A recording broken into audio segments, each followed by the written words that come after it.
শেখ হাসিনাকে নিয়ে নতুন সমীকরণের আভাস মিলছে। ইন্টারন্যাশনাল গ্রাউন্ডেও শেখ হাসিনাকে নিয়ে রাজনীতি চলছে।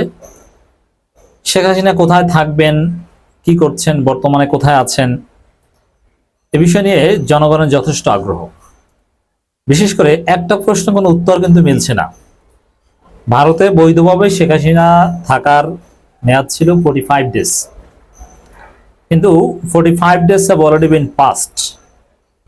কিন্তু শেখ হাসিনা ভারতে কোন স্ট্যাটাসে আছেন বা আদৌ আছেন কিনা এটা কিন্তু ভারত কনফার্ম করেনি। তবে এ বিষয়ে নতুন সমীকরণে কিছু আভাস মিলছে। মানব জমিন এ বিষয়ে একটা রিপোর্ট করছে, ভারত ছাড়ছেন শেখ হাসিনা, ঠিক আছে, ছাড়ছেন, ছাড়বেন, মেনে নিলাম, কিন্তু after passing 45 days till now কোন স্ট্যাটাসে আছেন ভারত মাস্ট ক্লারিফাই ইট টু বাংলাদেশ গভর্নমেন্ট। কারণ বাংলাদেশের কোনো নাগরিককে তারা কিভাবে কি রাখবে, বাংলাদেশ গভর্নমেন্ট এটা তাকে এটা জানার রাইট আছে। ভারতকে এটা জিজ্ঞেস করতে হবে। তবে কিছু জিনিস ভারত বাংলাদেশকে জানিয়ে দিয়েছে। এই খবরটা একটু আমরা দেখি, ইটস ভেরি সিগনিফিকেন্ট। প্রবল গণ আন্দোলনে দেশ ছেড়ে পালিয়ে যাওয়া সাবেক প্রধানমন্ত্রী শেখ হাসিনা পরবর্তী গন্তব্য কোথায়, এ নিয়ে কৌতূহল। নানা গুঞ্জন তো আছেই। সর্বশেষ খবরে জানা যায় যুক্তরাষ্ট্র ভারতের কাছে জানতে চেয়েছে শেখ হাসিনা কিভাবে, কোন ব্যবস্থায় দিল্লিতে অবস্থান করছেন। জবাবে ভারত নাকি বলছে খুব স্বল্প সময়ের মধ্যেই মধ্যপ্রাচ্যের কোনো একটি দেশে তিনি চলে যাবেন। এই খবর ঢাকার সরকারি মহলকেও জানানো হয়েছে। নির্ভরযোগ্য একাধিক সূত্র মানবজমিনকে তথ্য নিশ্চিত করেছে। এটা দ্বারা দুইটা বিষয় বোঝা যায় যে শেখ হাসিনা কোথায় থাকবে এটা নিয়ে যুক্তরাষ্ট্রেরও একটা আগ্রহ রয়েছে। যুক্তরাষ্ট্রের বিষয়ে কনসার্ন যে ভারতে বসে, দিল্লিতে বসে শেখ হাসিনা ষড়যন্ত্র করে কিনা বা করবে কিনা। যুক্তরাষ্ট্র বিষয়টা মোটামুটি ভালোই নজরে রাখছে। নাহলে হাসিনা কোথায় থাকবে কি থাকবে না ভারতে, এটা তো যুক্তরাষ্ট্র কনসার্ন হওয়ার কোনো বিষয় না। এটা তো ইটস নট রিলেটেড টু যুক্তরাষ্ট্র। যুক্তরাষ্ট্র ভিসা দেবে কি দেবে না, ইটস আপ টু যুক্তরাষ্ট্র। বাট হাসিনা কোন স্ট্যাটাসে যুক্তরাষ্ট্রে আছে এটা বাংলাদেশের নাগরিক হিসেবে সর্বোচ্চ থার্ড বাংলাদেশ জানতে চাইতে পারে। যুক্তরাষ্ট্র স্বাভাবিকভাবে চাইতে চাওয়ার কথা নয়, কিন্তু দিল্লির কাছে যুক্তরাষ্ট্র জানতে চেয়েছে। It means that Sheikh Hasina ভারতে না থাকুক এটা যুক্তরাষ্ট্র চায়। কারণ শেখ হাসিনা ভারতে থেকে ষড়যন্ত্র করবে, যুক্তরাষ্ট্রের ইন্টারেস্ট বা যুক্তরাষ্ট্রের যে প্ল্যান পরিকল্পনা এগুলোতে ব্যাঘাত ঘটাতে পারে। এবং অলরেডি কিন্তু হাসিনা বাহিনী যুক্তরাষ্ট্রের বিরুদ্ধে প্রোপাগান্ডা চালাচ্ছে, যেই সেন্ট মার্টিন নিয়ে যাচ্ছে খুব শীঘ্রই সেন্ট মার্টিন দিয়ে দেওয়া হবে, সেন্ট মার্টিন অলরেডি রিস্ট্রিক্ট করে ফেলা হচ্ছে।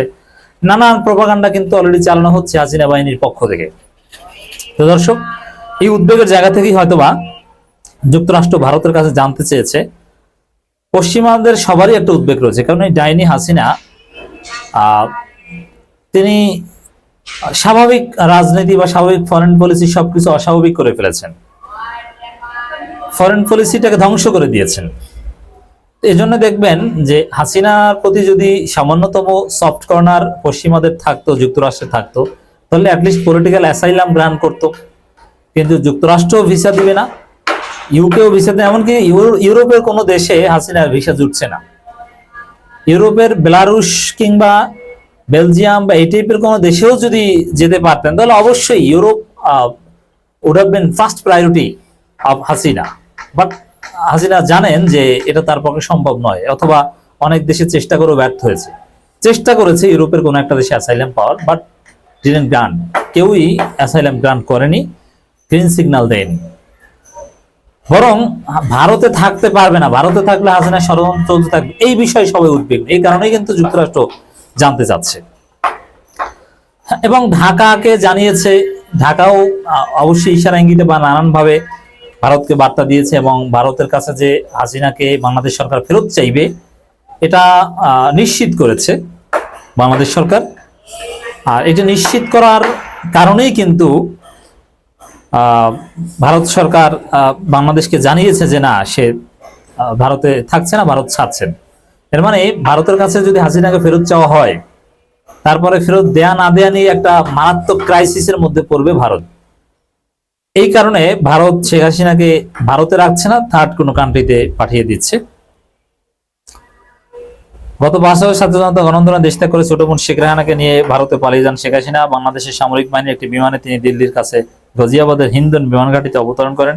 এরপর থেকে তিনি কোথায় আছেন তার প্রকাশ পায়নি। তবে এই যে দিল্লিতে একটা পার্কে দেখা গিয়েছে ঘুরতে, বিশ্বাসযোগ্য খবর এটা এসেছে। শেখ হাসিনার সঙ্গে কূটনৈতিক পাসপোর্টও বাতিল করে দিয়েছে সরকার। এই ধরনের পাসপোর্টধারী ভিসা ছাড়া ভারতে 45 দিন বৈধভাবে থাকতে পারেন। ইতিমধ্যে ভারতে শেখ হাসিনা প্রায় 2 মাস ধরে অবস্থান করছেন। কূটনৈতিক পাসপোর্টে তার বৈধভাবে অবস্থানের মেয়াদও শেষ হয়ে গেছে। এখন তিনি কোন স্ট্যাটাস দেশটিতে অবস্থান করছেন তা পরিষ্কার নয়। ভারতের পক্ষ থেকে বিষয়টি খোলাসা করা হয়নি। দর্শক, এখানে শেখ হাসিনা তাহলে কোন দেশে যেতে পারে? ভারত তো বলছে মধ্যপ্রাচ্যের কোনো দেশে।